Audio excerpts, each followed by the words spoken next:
பஞ்சபூதங்கள் விதிப்படி இயங்கும். பஞ்சபூதத்தையும் படைத்த பிரபஞ்சம் என்பது விதிவிலக்காக இயங்கும். இப்ப தண்ணீர் இது குடிச்சா தாகம் தீர்க்கும், அவ்வளவுதான். இது தண்ணியா தான் இருக்கு. இப்ப இது விதி வந்து என்னன்னா இந்த பச்சை தண்ணியே இருக்குது. இதுபடி தாண்டாது, இந்த நிலையை இது தாண்டாது இந்த பஞ்சபூதத்துல. இப்ப இதை விதிவிலக்கா மாத்தணும் பிரபஞ்சம். பிரபஞ்சம் என்ன பண்ணுது? தன்னை போலவே படைக்கிறதுக்கான முயற்சி எடுத்து நமக்கு அறிவை கொடுத்தது. இந்த அறிவு தான் நம்மளை படைச்சது. அது என்ன செய்யுது? இப்ப எனக்கு உடம்பு சரியில்லை, கொஞ்சம் சுடு தண்ணி குடிச்சா நல்லா இருக்கும் அப்படின்னு அந்த தேவை ஏற்படுது.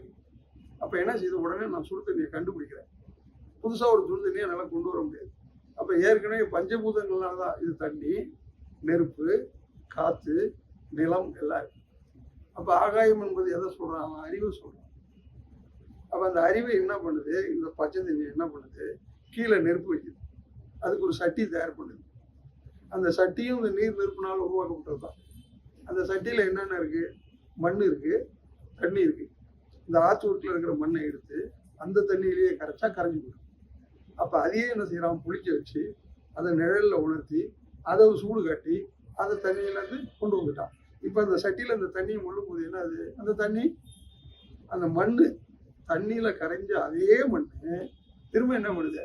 இந்த தண்ணியில கரையாம நிற்குது. அப்ப என்ன பண்றான்? இந்த தண்ணியை திரும்ப அதுல ஊற்றி கீழே அதே நெருப்பு வைக்கும் போது என்ன செய்யுது?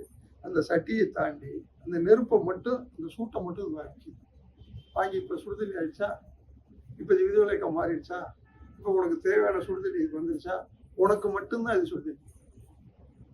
இப்ப எனக்கு வந்து பச்சை தண்ணியாவே இருக்கணும், மீண்டும் இது பச்சை தண்ணி ஆகிடும். இப்ப பிரபஞ்சம்ங்கிறது எப்படி? அது விதியாவும் இருக்குது, விதி விலக்கா மாறிடுச்சு.